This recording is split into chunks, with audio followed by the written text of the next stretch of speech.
This is your brain. This is drugs. This is your brain on drugs. The German study suggests that the U.S. government's claim that ecstasy causes devastating, irreversible brain damage was a dramatic exaggeration. And that's part of the reason I want to legalize it, too, because we can figure out, hey, look, this is safe, this is the right dosage. Now, there are people who think it's a bad idea. There are people who think smoking and drinking are bad ideas. But experts warn that just one dose could mess up your brain for life. Researchers at a Norwegian university have looked back at early medical trials of LSD and found evidence it could be used to treat alcoholism. Psilocybin decreases the amount of activity that's occurring, therefore decreasing activities associated with depression. California state law where medical marijuana appears to be helping so many people with cancer. They take ayahuasca as a medicine. They say it's a medicine for the body and the soul. 1,000 deaths related to drug violence. We see the failure of the policy of prohibition in our society. It's the beginning of a very significant scientific investigation of the actions of psychedelics.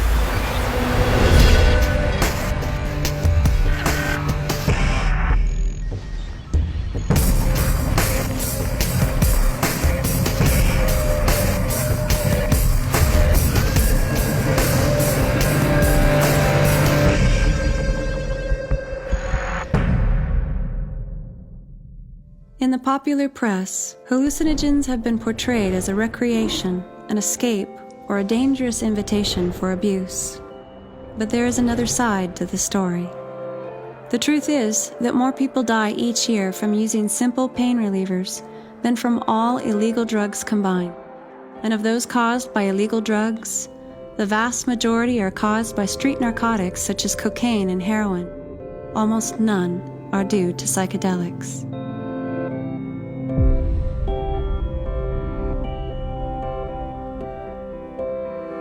This is a glass of water. It contains 100 gamma of LSD-25, 1/10 of a milligram. Let us observe the effect some 3 hours later. I can see everything in color. And the dimensions and all the prisms and the rays and everything coming down through you and moving. What does this all mean to you? I've never seen such infinite beauty in my life. There was great hope in the early 50s that LSD was going to revolutionize psychiatry. And in some sense, that hope was not misplaced. In the 1960s, drugs like LSD had moved out of mainstream medicine into recreational use. I think the powers that be to some extent felt that things were getting out of control, so that in the mid-60s there was a move to try and put the lid back in the bottle, to get the genie back into the bottle, to try and restore social control that appeared to be on the verge of breaking down. Anti-war demonstrators protest U.S. involvement in the Vietnam War in mass marches, rallies, and demonstrations. If we're going to be able to prosecute wars in the future, we can't have too many people taking drugs like LSD. When they would take it, they go, wait a minute, why am I supposed to go fight in Vietnam? Exactly, explain to me, what am I doing over there? You're wanting me to kill these other people, but they're just like me, I'm killing a part of me. And you do see out of the box with LSD. You do see past culturally imposed values. You know, the whole goal was to sort of crack open the mind, break away from the constraints of a culture that we felt was inhibiting the human potential, that we might embrace a new realm of possibilities. The upshot, though, was quite extraordinary in that in order to ban a drug, you had to paint it as having extreme dangers linked to it. And the biggest and most convenient danger to use was the idea that you would get hooked. In actual fact, you cannot become physically dependent or get addicted to a drug like LSD. To try to deal with something like this in a straightforward scientific manner is really difficult because you're really dealing with irrational, fear-based reactions that have nothing to do with what the drugs have done in the past and what they can do in the future. It's been 40 years, 50 years, essentially, since all clinical work on psychedelics was shut down. Despite the restrictions on research into LSD, its dramatic effects on the brain had put scientists on the trail of a new and intriguing neurotransmitter called serotonin.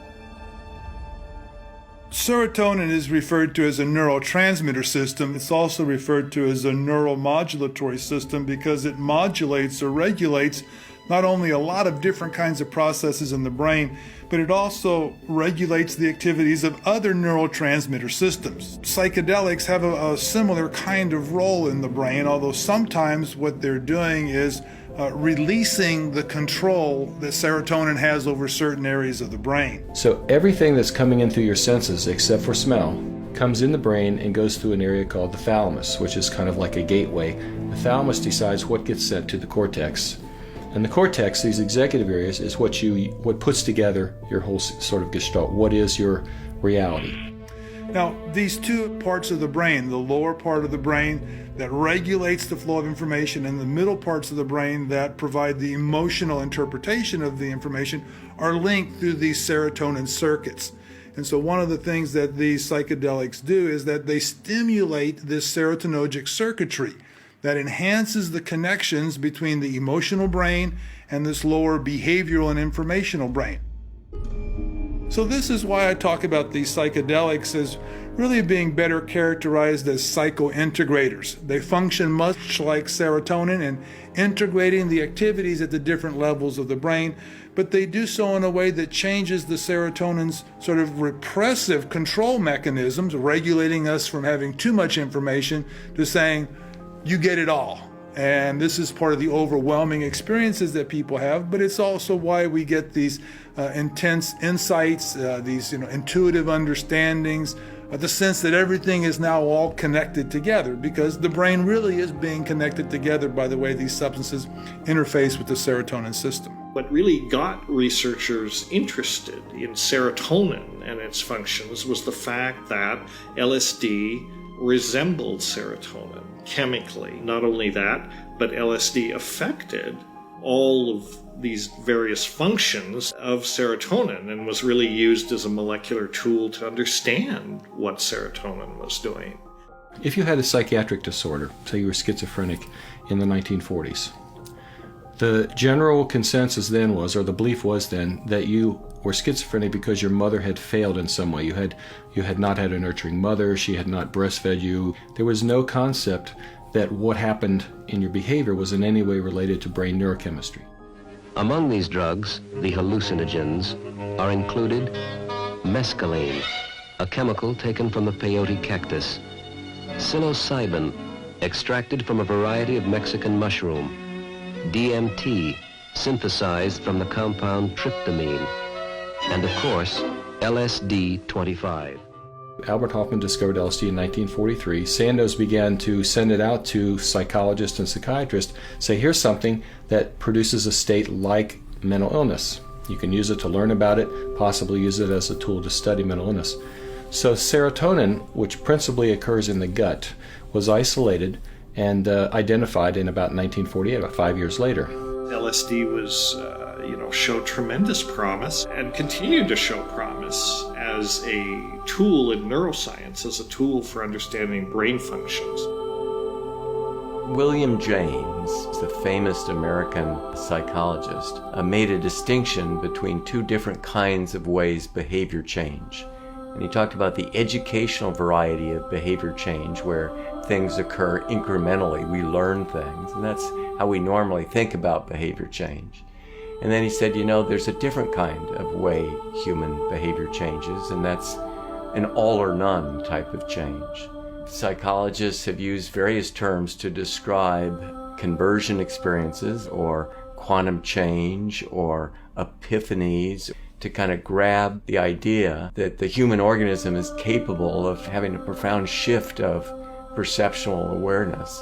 Often in a psychedelic session, there's a sense that there is a process unfolding that's just incredibly well crafted, incredibly wise, and it's not coming from the person who has ingested the substance or the guide. It's coming from the depths of the unconscious itself. People recognize very often the pain that they've been running away from all their lives, but they also recognize that central and indestructible part of themselves that they've never seen before, at least that they've lost touch with. And ultimately, that entails feeling drawn into this transcendental, mystical realm of the self, beyond the individual historical life, and beyond that to the profound unitive states that the Hindu would call samadhi, or the Christian might call the beatific vision, a Sufi would call fana, the profound awareness at the very core of the mystery of what we are. I'm reminded of a slogan or two I saw some students carrying once. One said, all wars are civil wars because all men are brothers. Right. And another one said, there is no they. Right, exactly. And that's one of the components of the LSD experience. The understanding that there is no they. There's no other. It is all one.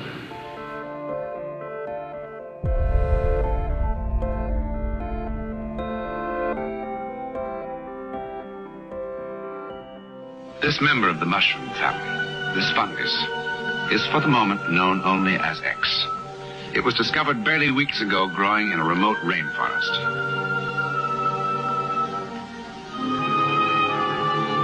Science has not yet given it a name, for science knows scarcely anything about it. But it is felt that X might have one remarkable quality, that it stimulates extrasensory perception, enabling the mind to become telepathic and clairvoyant. Now that's a rather large claim. Is it true or false? The answer to that question took us on a unique and distant journey. We suddenly found a way to explore a continent that we didn't know existed, and not many other people knew existed either. Just like Marco Polo, in the 14th century, he went with his uncle and his father to China, and then came back and said stories about China, and people said, oh, you're hallucinating, you're crazy, there's no such thing, there's no such place, you made that up, you're fantasizing. He said, no, you could go for yourself. So we suddenly found that there's a ship that can take you to this other continent that you didn't know existed. And there's all these amazing animals and people and trees and plants and mountains and situations going on that you never heard about before, and that, are incredibly interesting, that are all kinds of fascinating relationship to our own selves and give us insights into who we are in a very interesting way, and novel and productive way.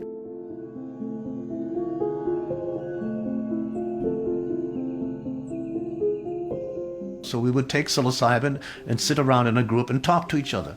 Now, later on, and nowadays, I wouldn't do that. That's not a good way to do it. You might sit in a group and take psilocybin, but you'd stop talking. You see, in psychedelic therapy, you put your eye shades on and listen to music and pay attention to what's coming through from within. Of course, then you do external talk in order to integrate and understand your experience and bring it back translation. That's like you come back from the undiscovered country and then you talk to other people who've also been there and say, whoa, what did you find and what did you find? And maybe some people are specialists in the plants and others in the animals and others in the people and the culture and the geography and so forth, like that.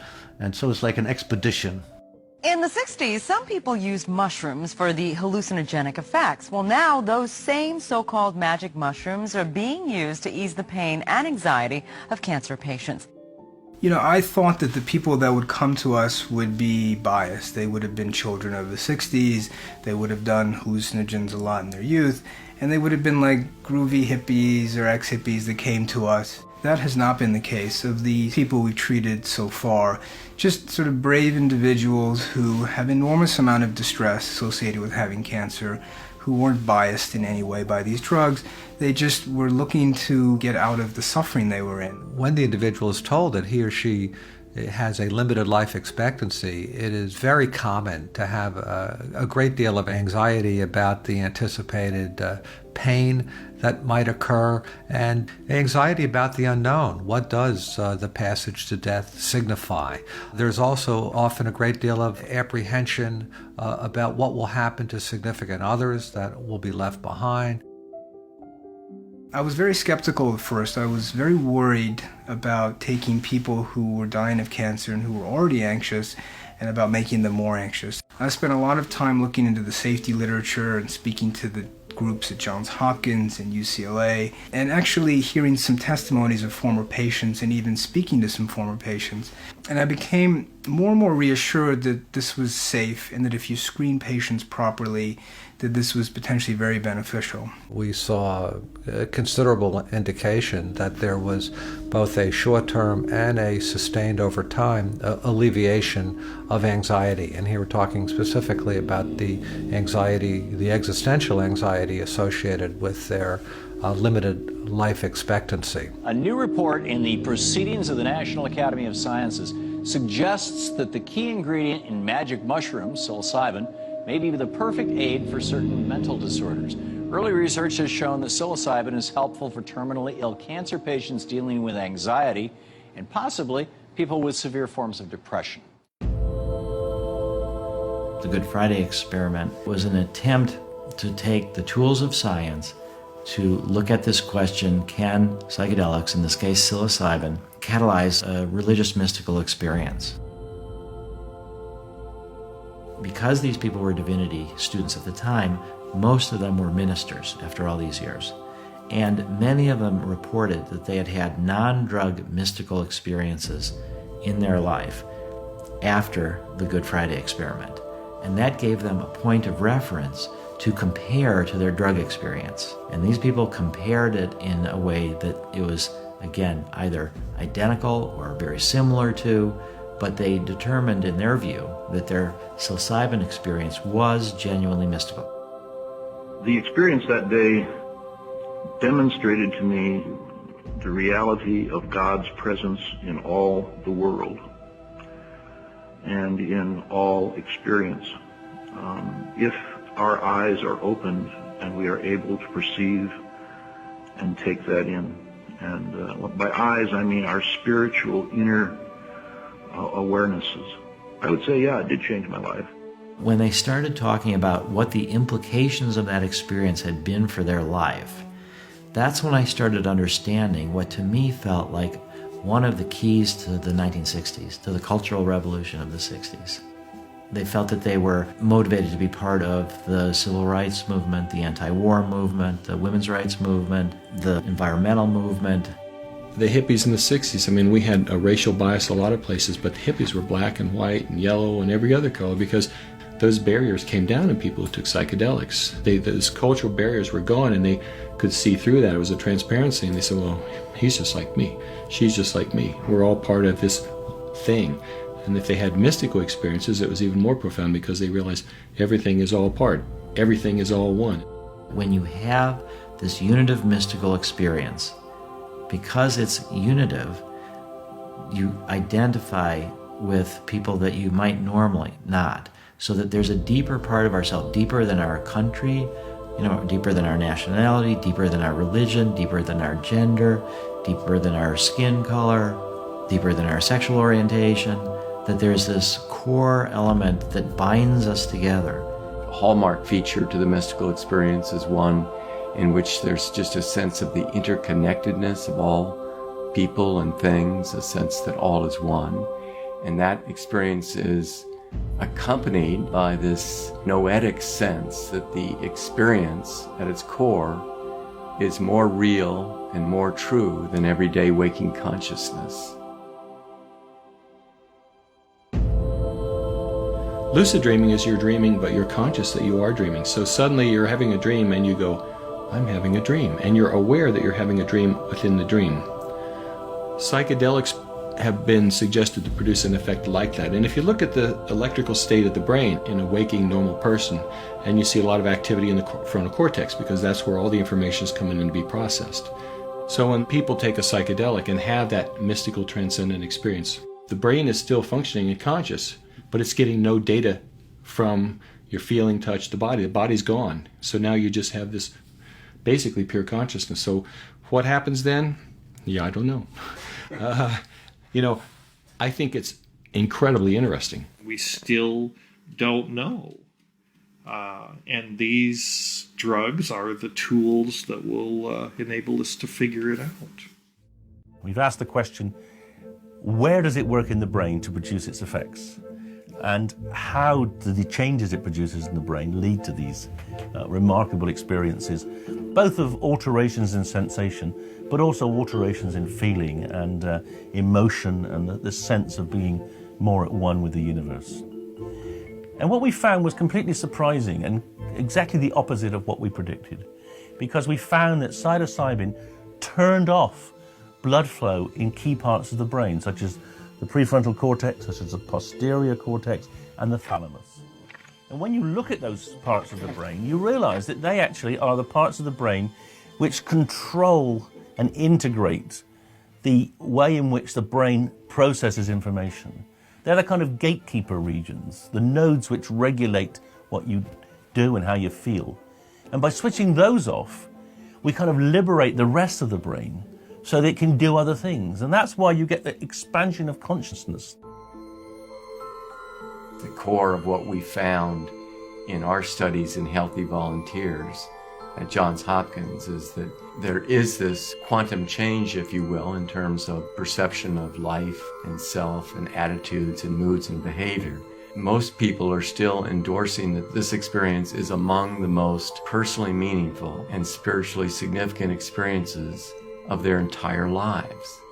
So we can now actually study the mystical experience, or transcendent experience is maybe a better term for it, transpersonal experience, with pharmacological tools, using scientific tools. I think that's a huge accomplishment and a huge sort of break from the way it's always been. We're just relearning how to let it be okay to call these things real, to call these practices real again. Seeing that these kinds of experiences can be occasioned and that they're producing reports of long-lasting attributions of personal meaning and spiritual significance really got my attention. I was diagnosed to have terminal cancer a few months ago, and naturally there's a lot of fear and anger and pain, emotional pain that surrounds something like that. It has allowed me to open up and have communication with my family that I have never been able to have before. This morning, the Drug Enforcement Administration is announcing its intention to place the drug known as MDMA, or by the street name ecstasy, under emergency controls in Schedule 1. There were trials where a DEA administrative law judge heard hours and hours of testimony and made the decision that Schedule 3 made the most sense. It would be a prescription medicine and there would be a lot of restrictions on it, but it would be much, much easier to do clinical research with it. But the DEA did not take its own administrative law judge's recommendation, and they went ahead and put MDMA in Schedule 1. And, what's interesting is MDMA's been in Schedule 1 for 25 years now, and it's, just as easy to get as it's ever been, if not more. I mean, it's become a very popular drug of abuse. Millions of people around the world are taking this drug recreationally. I mean, one thing that you see is that when you're taking sort of a known quantity of a known substance in a medical setting or a therapeutic setting, it's very safe. Because this drug is illegal, when somebody buys ecstasy, they may be getting MDMA or they could be getting any number of chemicals that are not bad for you or horribly bad for you. Because of prohibition, the issue of drug substitution and counterfeit pills and things like that is very much an issue. That's one of the problems with the way drugs are approached in this society. Kids don't learn about using these things in a safe and wise way. When MDMA first came into public awareness, the government officials were calling it another hallucinogenic amphetamine. And I knew a lot about what the structures of hallucinogenic amphetamines look like. And I thought, it doesn't make sense that that's a hallucinogen. My laboratory actually published the first biochemical work on MDMA in 1982, before anyone even called it ecstasy or knew what it was. We showed that it released serotonin. Amphetamines themselves, amphetamine or methamphetamine, release principally a dopamine, a transmitter called dopamine, and also norepinephrine, but also release a certain amount of serotonin. MDMA has mostly its effect on serotonin. It releases serotonin, but also releases norepinephrine and also releases dopamine. So in some respects, it's working like methamphetamine, but the profile is somewhat reversed. MDMA is not a hallucinogen. It really is unique in psychiatry. There's no other drug like it. Because it is this massive serotonin agonist, it basically floods the synapse or floods the brain with serotonin. It's almost like an immediate-acting antidepressant or an immediate-acting anti-anxiety medicine. They're called anxiolytics. Something that decreases anxiety is an anxiolytic. And in psychiatry, all the anxiolytics are sedating. So there is no immediate-acting, non-sedating anxiolytic in psychiatry, but MDMA is an immediate-acting, non-sedating anxiolytic. 30, 45 minutes after somebody takes MDMA, most people become very relaxed and happy and content. They're also awake, alert, completely conscious, cognizant of everything that's going on. They have enhanced memory for the experience, and there's also enhanced memory for early repressed traumas.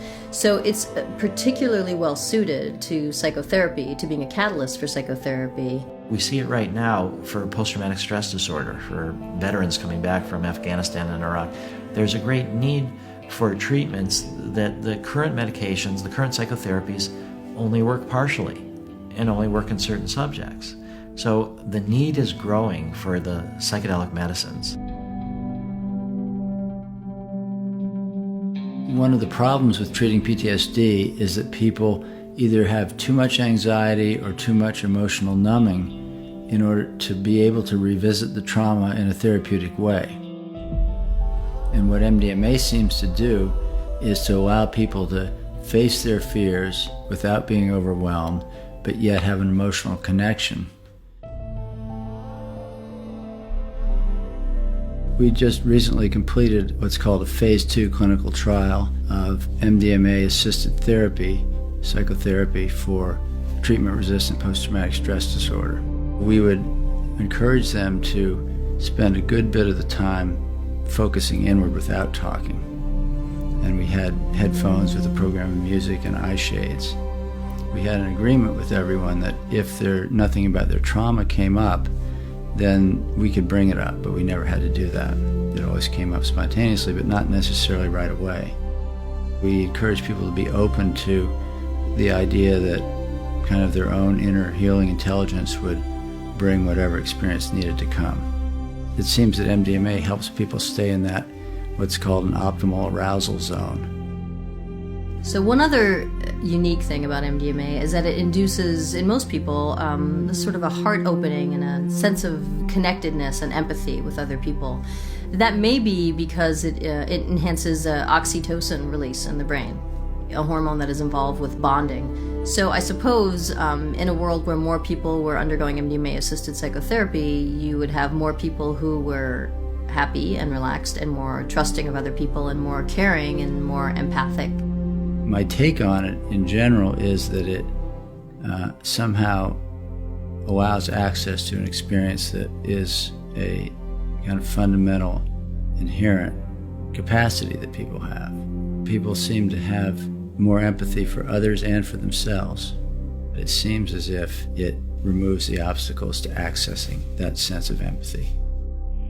In the old time, you could go for 10 years for meditation, and then once, if you were lucky on the way, you would realize, that's what Jesus or Buddha meant.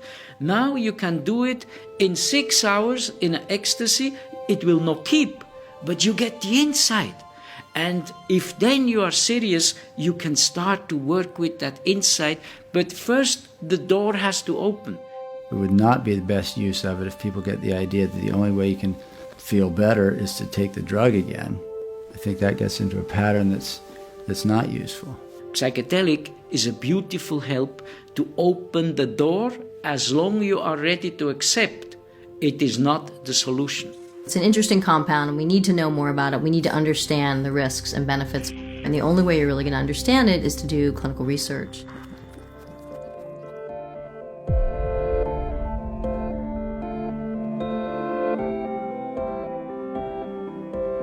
Marijuana, the dried leaves and flowers of the Indian hempweed, is used in the form of a cigarette.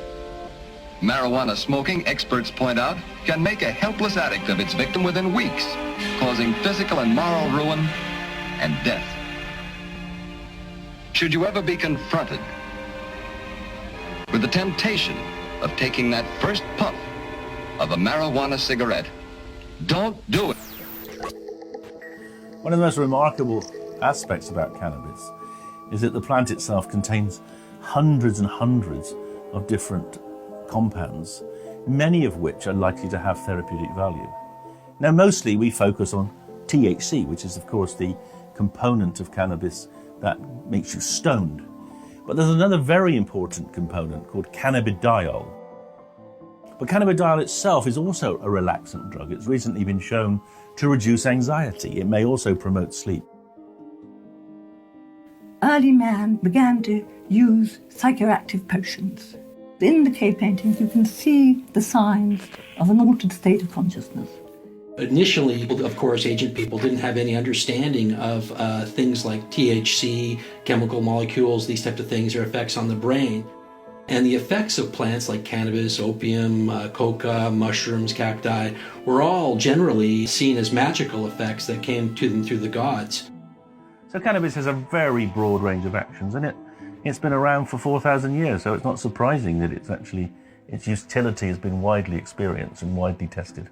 It was very popular with Queen Victoria in England in the 1800s. She used it to treat period pains. She used it to treat the pain of childbirth. And in fact, it was a legal medicine in Britain until 1971. And then when young people started using it, it was banned. I certainly think we have made mistakes in penalizing people for medicinal use. We saw some cases that were absolutely ludicrous, people who were raising it for those purposes, who've been directed to use it. So I think we should open up this whole can of worms. And I would hope that the Justice Department could work with this committee and work with members of Congress and other advocates as to how better to assess the use of marijuana. Can they come up with even one positive thing as a result of prohibition of marijuana? And if they start saying, oh, it's to keep the drugs away from our children, they're wrong. It's easier for our young people to get marijuana than alcohol. If they're going to say, well, we're going to reduce violence, we're going to perpetuate the rule of law, they're wrong. It's doing the absolute opposite. 60% of all of the drug cartels' profits in Mexico come from the sale of marijuana, with all of the drug-related violence that goes down there. It isn't the drugs that are causing the harm, it's the drug money. The federal government officials say this all the time. There's no study showing that marijuana is an effective medicine, and you know something? They're right. However, it's beyond hypocrisy for them because it's the federal government that controls the marijuana, and numbers of reputable groups, the Centers for Disease Control, the University of California, and others have requested to conduct the studies, and they've been deprived of that authorization. So there's no research because the government hasn't allowed the research? The government affirmatively does not allow this research to take place, and then they sanctimoniously say, well, there's no research that shows it. It's beyond hypocrisy. I view it as chutzpah. Cannabis is less harmful to the health than alcohol or tobacco. And therefore, it is completely out of order that it should be in this high prohibited category. Tobacco, to the best of my knowledge, is the only substance that we sell in the United States that when used as directed causes death. Right, absolutely. Shouldn't we be incorporating tobacco into our drug policies? Well, certainly. And that argues more and more for it being a public health issue rather than a criminal issue. I think the ultimate threat of these substances when it comes to modern society is their ability to break consensus trance and throw people into looking at things in a novel new way. Society went through a massive upheaval. There was a sexual revolution. People started protesting wars. And the government themselves directly sought a relation between this and drug use, particularly cannabis use.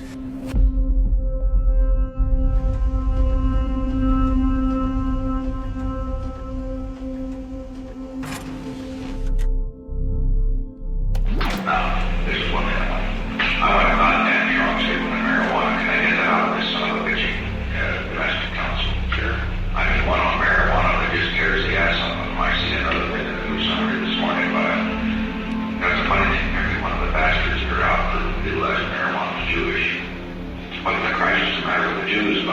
what is the matter with them? I suppose because most of them are psychiatrists, understand, all the great psychiatrists are Jewish. By God, we are going to get the marijuana thing. And I want to get it right square in the puss. I want to find a way to put more on that, or somebody else who can do that. Yep. I want to get it against legalizing all that sort of thing. We must wage what I have called total war against public enemy number one in the United States, the problem of dangerous drugs. Drugs are menacing our society. They're threatening our values and undercutting our institutions. Ronald Reagan, for instance, and his son Ronald Reagan Jr. in an interview when questioned about his mother Nancy's Just Say No campaign and his father's support for the war on drugs, said in relation to marijuana, it's not marijuana, the mildly mind-altering substance. It's marijuana, the antithesis of the state. At the time, I had no reason to believe that there was anything sinister going on. This estate looks like a nice place to raise a family, but this seemingly safe suburb was hiding a dangerous secret. Police finding 5 cannabis grow houses on 2 neighbouring streets. I'm a bit scared. Chelsea and her family live in the area, but are now moving out solely because of the drug raid. I've got rental agreements. I'm going to find another place to live. Yeah, cannabis has had a rough time over the last century or so. And one of the real problems I think we have now is that medicinal cannabis is only available in some countries, still not available in the United Kingdom, and that's a serious loss and it's a detriment to many of our patients. We've done research on the different constituents in cannabis. THC, which gets you high, CBD, which is an amazing compound which is antipsychotic, anti-anxiolytic, anti-diabetic. It's a very good compound. It's been grown out of the crop because the crop has been modified and grown so that it has as high THC as possible. It's a tragedy that our youth can only get that type of cannabis, more or less. There's a lot to be learned about that, and I think it can be a real problem for kids using it in a way that doesn't have that kind of set and setting. There's a lot of learned knowledge which can more easily be passed on in a regulated system. On one hand, we decry the scourge of drug abuse. On the other hand, we say that, you should take drugs instead of dealing with a behavioral problem, instead of implementing novel things such as parenting. Kids are a behavioral problem, so they can be medicated so that they're no longer a problem. As a result, we have a whole generation that is grown up to rely on drugs. And so then they find out that the drugs that are prohibited actually work much better than the pharmaceutical drugs. They're often more effective. And so they can see no reason not to use those substances. While autism is not a qualifying medical condition like cancer or severe pain, in Alex's case, the seizures are. His parents give him a liquid form of the drug, and after a few months of treatment, the Eccles say they saw a dramatic improvement. He went from hitting himself, blooding his face. Within an hour, hour and a half, he would be playing with toys, using his hands, something that at that time was almost unheard of. They're not advocating the use of medical marijuana for all autistic children, but they say walk a mile in their shoes, and the treatment might not seem so extreme. Seniors are the fastest growing group taking up pot. A warning, this report does contain drug references. I don't believe in drugs, but then I've also never been someone who suffered from pain. Marijuana kept me alive. I've talked to so many people, elders, who said, I never thought I would do anything illegal in my entire life. I'm a little old lady who's followed every rule I've ever heard of. But when my husband was suffering from chemotherapy, I found myself hunting for marijuana. And I had to go across that line to find it. It made me realize that not all the rules are here to protect us. And that sometimes we have to look beyond those boundaries to find what we're actually entitled to have. And CNN's chief medical correspondent, Dr. Sanjay Gupta, joins me now. Sanjay, welcome to you. Thank you. Thanks for having me. So, go on, you've been looking at this for a year, and I want to remind you that in 2009, you wrote a Time magazine article entitled Why I Would Vote No on Pot. You've changed your mind. If you look at all the papers that are written in the United States about marijuana, the vast majority of them are about the harm. That we fund studies on harm, we don't fund studies on benefit nearly as much. So it gives a distorted picture. But I didn't look far enough, I didn't look deep enough, I didn't look at labs in other countries that are doing some incredible research. I didn't listen to the chorus of patients who said, not only does marijuana work for me, it's the only thing that works for me. I took the DEA at their word when they said it's a Schedule I substance and has no medical applications. There was no scientific basis for them to say that. The science is there. This isn't anecdotal. This isn't in the realm of conjecture anymore. I mean, for a long time, we've just ignored these papers, but this was a drug, that was used for thousands of years.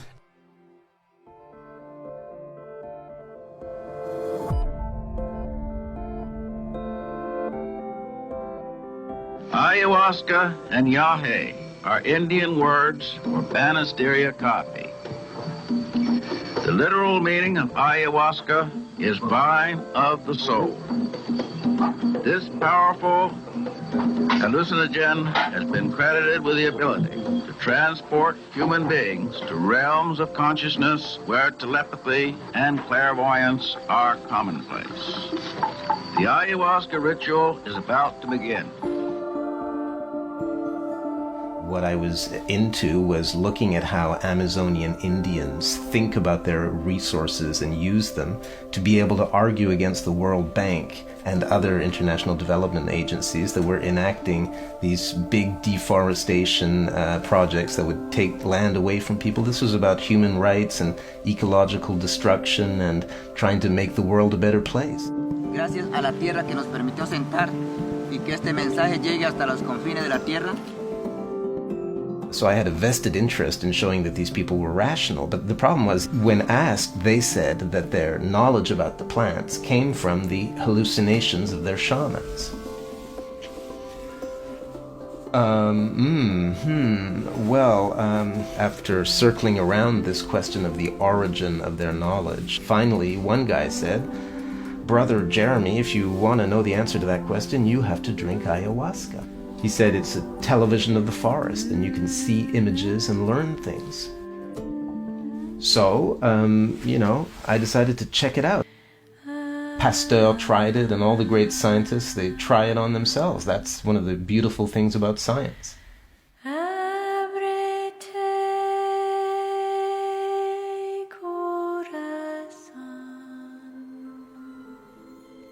It's not such a radical proposition to see plants as being teachers. In fact, it's only the alienation of Western science from our roots that creates that apparent split. I mean, for thousands of years around the world, medicine was based on plants. These psychoactive chemicals, in some way, are a co-evolutionary mechanism, a way that, and here's where we get away from science and into speculation, but a co-evolutionary mechanism by which the community of species, or at least the community of sentient species, has evolved to talk to this primate, if you want to put it that way, a way to share the gnosis, to share the knowledge. A famous botanist once said, plants have substituted biosynthesis for behavior. Animals interact with their environment and deal with their environment primarily through behavior. The flight or fight reaction, all of this stuff. We move around. If we're threatened, we get up and run away. Plants can't do that. They're stuck in one place. So they mediate their relationships with the environment through chemistry. That's why they're such great chemists. And if you are an animist, a person who sees the spirit of plants at work with agency, meaning the ability to choose to interact with another species, suddenly the whole relationship becomes much more complicated, because now they can be used as an agent essentially to form a symbiosis with this hypertrophy-brained primate. And so suddenly the whole evolutionary relationship, the co-evolutionary equation, has changed. The plant has an incentive to form a relationship with human beings. I think it's very significant that we talk about the shaman's experiences as an out-of-body experience.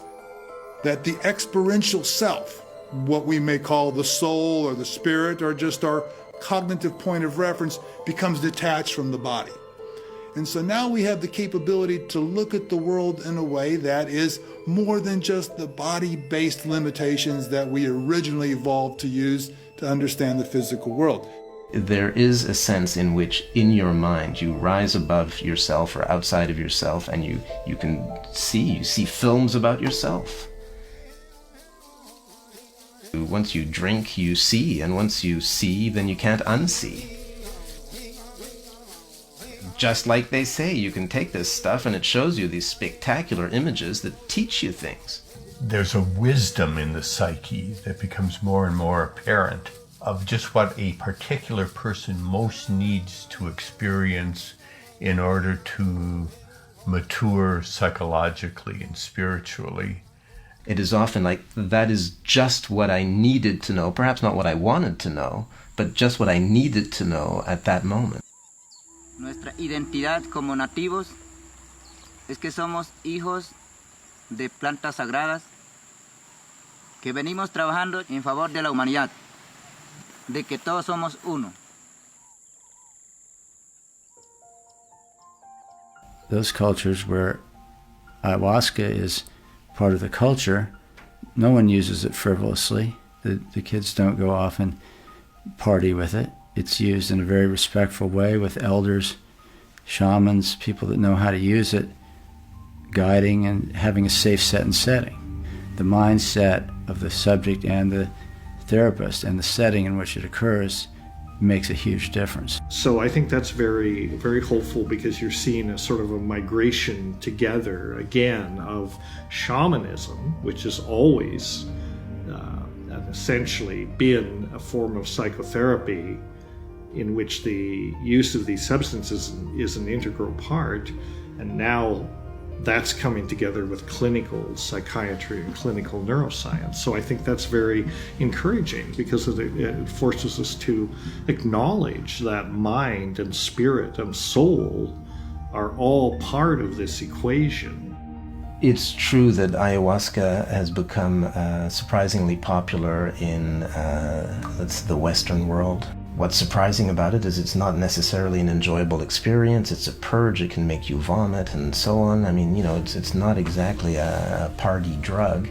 I must say, you wouldn't drink ayahuasca out of ceremony. It's not anything that you do lightly, and you want to be doing it with people who have been there before, who are helping you, and who know what they're doing.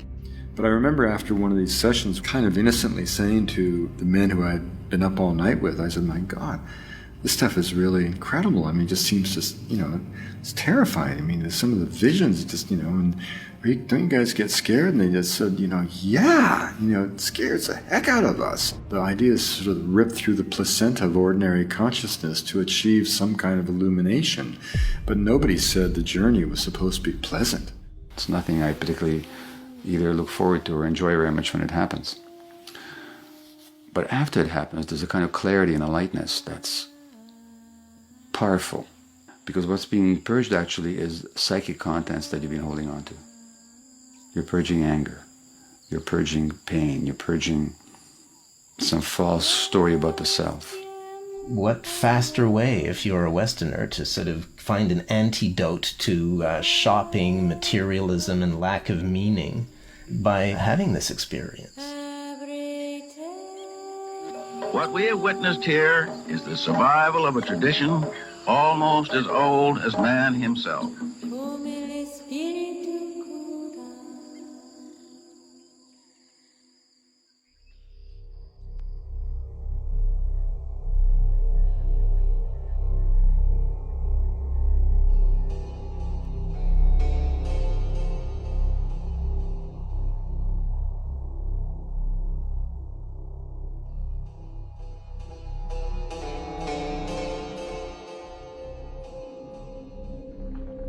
What we had done, Lieutenant, was to establish definitely, for the first time, through careful experiments, that man at present is using only a fraction of his brain capacity, especially in the field of awareness, and that certain drugs are powerful devices for expanding this awareness toward its real possibilities. Brother and sister, together we'll make it through. Oh, yeah. Someday a spirit will take you and guide you there. And I'll be there just helping you out whenever I can. Everybody's free. Everybody's free. Oh, yeah. Oh, to feel good. The successfully marketed serotonin antidepressants which came into consumer use in the 1980s were sold as mechanical fix-its. In the marketer's dream, the complex system of self and environment was distilled into a pill to be cheerfully swallowed on a daily basis, offering the promise that you would return to the persona of a productive and contented citizen. This idea that we can somehow medicate ourselves into a state of happiness. This encourages drug dependence, and it encourages people to not really examine the foundations of the problem that make them feel bad in the first place, because you can simply mask the symptoms. It's not like any individual is wrong to do that. It's the picture that's wrong. The individuals are suffering, clearly. You know, we have to have compassion for people looking for solutions to their personal problems in whatever way they can. But it doesn't seem that medicines that dampen your desires and dampen your identity and dampen your caring about this world are good medicines for the individual or for the planet. Overburdened by their HMO schedules, doctors no longer have the time to work through serious issues with their patients. Their only recourse is to issue a quick prescription. That's one of the problems why it's difficult for drugs like LSD or the other psychedelics to be integrated into the medical model. It's an experience. A therapist has to actually sit down with the person and talk with them. Depression and other types of mental illnesses are understood to be chemical imbalances in the brain.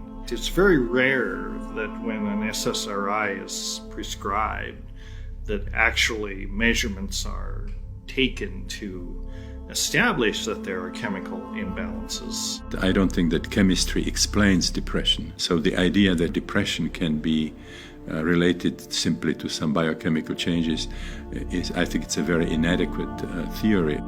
Beneath depression are basically traumatic experiences. From our perspective, that's a symptom that we have seen most frequently changed very profoundly. We have seen people coming out of deep depression lasting several years, sometimes after one session. The companies are not interested to hear about a treatment that may need just to be given once or twice that could make a huge difference to people. As far as the dominating culture, the pharmaceutical, industrial, government complex, it's not that they don't want you to be on drugs. They want you to be on drugs.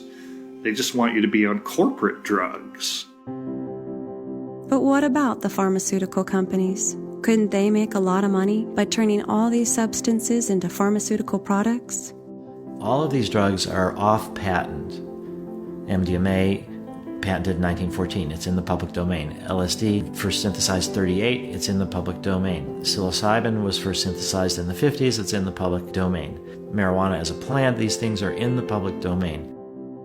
The corporate government approach is, if we can't patent it, let's prohibit it. All you do by banning these things preemptively is you create a black market, you create an opportunity for somebody to get very rich by dealing in, what is now a prohibited substance, and you motivate intrepid psychonauts to experiment even more. There are many people who are using substances, all kinds of different substances, legal and illegal. Just give me something, let's just forget who I am and what's going on.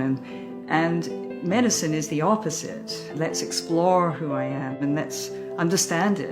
Psychedelics open up the door to our inner psyche, so we have human experiences under the influence of a psychedelic rather than a psychedelic experience that's somehow or other intrinsic to the drug. A flood of findings with drug addicts and convicted felons showed that these substances could recondition behavior, enabling them to make dramatic changes in their lives. After participating in one of these experiments himself, Alcoholics Anonymous founder Bill Wilson became convinced that LSD could cure chronic alcoholism. In a series of studies conducted between 1954 and 1960, Dr. Humphrey Osmond proved him right, treating 2,000 alcoholics with LSD under carefully controlled conditions and achieving a success rate that had never been duplicated by any other means. We've turned the corner on drug addiction in the United States. Drug addiction in the United States is under control. First of all, the word addiction itself comes from a Latin word, addictus. And addictus was somebody who owed somebody money, couldn't pay it back, and had to become a slave to them. So addiction always implies slavery. That, of course, includes drugs, but also includes shopping, sexaholism, addiction to power, addiction to wealth, addiction to violence, addiction to work. Anything that we try and use to fill the internal void can become addictive. On top of that, of course, we live in a society that values externals. Everybody gets the message that they're not adequate, because those perceptions of not being adequate is what drive a lot of consumerism. So this society automatically and unconsciously generates insecurity in almost everybody, which of course is an alienation from the self, which of course is a source of internal distress and pain, which again leads to addictive behaviors. The serotonergic hallucinogens in particular, they're classified as drugs of addiction, but they don't induce addictive syndromes in any way that we can measure them, either in animal models or in human models. And in fact, in a way, they're misclassified as having high addictive potential. And the reality is, when used under the right kind of constructs, they can actually be used to treat addictive spectrum disorders. These drugs are illegal, and one remembers Professor David Nutt. I mean, it got so many headlines at the time. He was sacked by the former Home Secretary for his advice, saying that ecstasy and LSD were less harmful than alcohol. Should perhaps people view this in the context that there is someone perhaps who just generally wants less regulation of some of these drugs?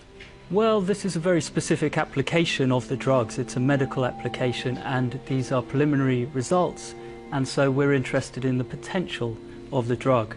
So really it doesn't directly implicate the policy issues. We're more interested in being able to research these drugs for their potential benefits.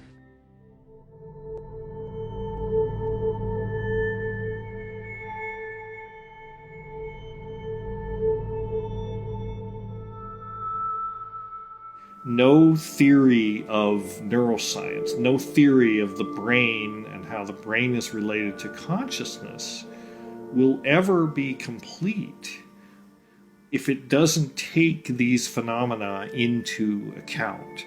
I went to London a couple of years ago where there were some psychiatrists really trying to open up, just even looking at what the old research with LSD has shown, what the old and current research on MDMA has shown, and they're just trying at that level. No one's doing any research, they're just trying to reintroduce the fact that these drugs were used, had great therapeutic results, and for some reason the whole thing was shut down and squashed.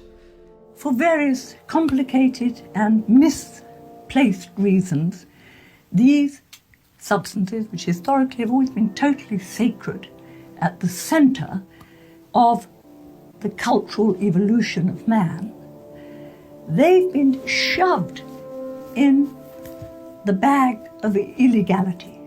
The powers that be have held that these things should not be allowed. They're still illegal generally, not all of them, but many of them. They're held outside, not in other countries necessarily, not in every country. The countries where their traditions know that part of their innate character of their people and their relationship to the land comes through these medicines. Why would they make them illegal? They would tear the people away from their own history, from their own land, from their own sense of nature, from their own health.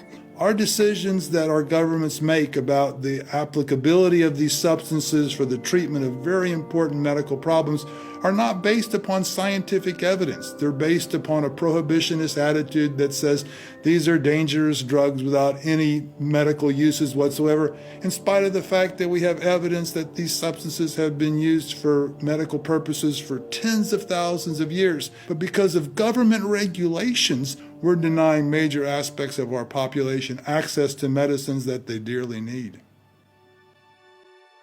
One day, if these drugs are rescheduled, of course it would have to be used in carefully controlled settings by trained and skilled people who had undergone, let's say, psychedelic psychotherapy training programs, and there had to be oversight and regulation. If it becomes approved for medical use, that's going to involve a societal change in the medical profession, learning how to use these properly. The future of psychedelics on the immediate front is getting them accepted into clinical use, maybe establishing centers or training clinicians who can use them in psychotherapy and having places where people can go and have these experiences, whether they have specific mental or physical problems or whether they just want to go for spiritual exploration of consciousness. And it's possible, and I think it'd be very interesting to use them not just for disease states, but to enhance human growth, spiritual growth, and being more empathic and connected and perhaps better human beings.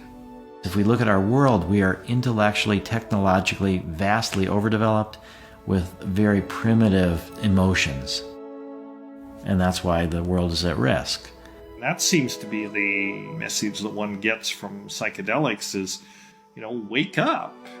We're potentially the salvation of the planet and also potentially the destruction of the planet. And it may be that messenger molecules are a way to try to initiate this dialogue. Well, I think the people who would benefit most of all are professors. And this, I think it would be extremely good for almost anybody with fixed ideas and with a great certainty about what's what, and to realize that the world he has constructed is by no means the only world, that there are these extraordinary other types of universe which we may inhabit and which we should be very grateful for inhabiting, I think. Psychedelics, they help people become aware of the multidimensional nature of the universe and of themselves. We're talking about transformation at every level: physical, emotional, mental, spiritual. This rediscovery of the scientific study of psychedelics is opening the door to the study of many aspects of spirit. And I think science will be much richer for it. In order to use these medicines, you have to be rebel enough against a taboo to look at the taboo. And the whole nature of a taboo is that it's an area of culture where we're told, don't look there, it's not good to even look there. We have no real clear idea of all the different people that have been influenced by psychedelics. Kary Mullis, who invented polymerase chain reaction, for which he won the Nobel Prize. Steve Jobs has written in his autobiography about how LSD was one of the most important experiences of his life. Psychedelics have catalyzed in many people a creative process that has led them to make major, profound discoveries that have changed the face of the world. There always seems to be one ingredient in the recipe of social change that our generation has tried to expunge from the record, and that's the fact that millions of us lay prostrate before the gates of awe, having taken some psychedelic substance. And critics would always say, don't take these drugs because they're going to change your life forever. What they didn't understand is that was the entire point. I think it's unwise to be so scared of the possible risks of these drugs, which there are possible risks. There's risks in anything. I mean, there's risks in driving a car, there's risks in crossing a street. But to be so scared of them as to make them illegal and accessible to anyone and not even want to research them or not even want to think about them, why would we do that? Are we so sure that we can solve all the problems that confront us that we want to throw away a possible tool that can expand consciousness, that could possibly, give us some more insights and some more possibilities of how to resolve the difficulties that we're facing? I think not. We had this conflict in the 60s when psychedelics went wrong. What I think is even deeper is when psychedelics go right, not only would these drugs have the potential to be useful in psychotherapy, They had the potential to be useful in the evolution of the human species, and that they could make a major contribution to the survival of the planet.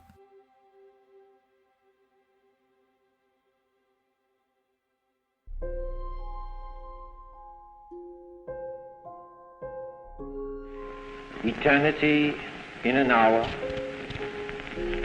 It's almost impossible, of course, as all the patients say, to describe it. There are the colors and the beauties, the designs, the beautiful way things appear.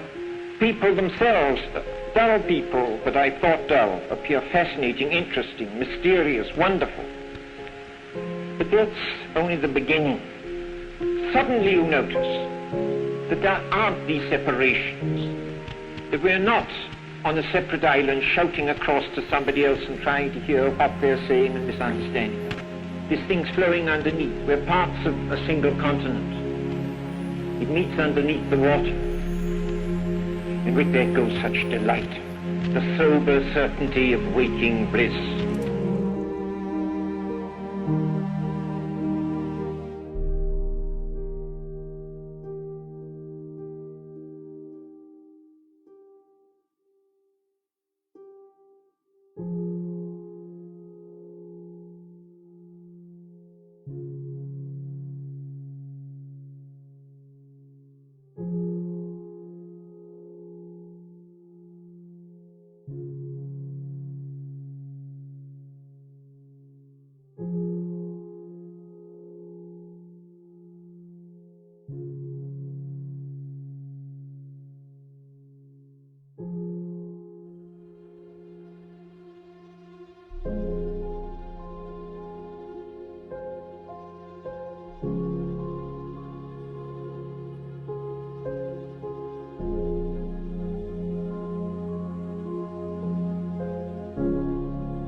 In my hand, my vision's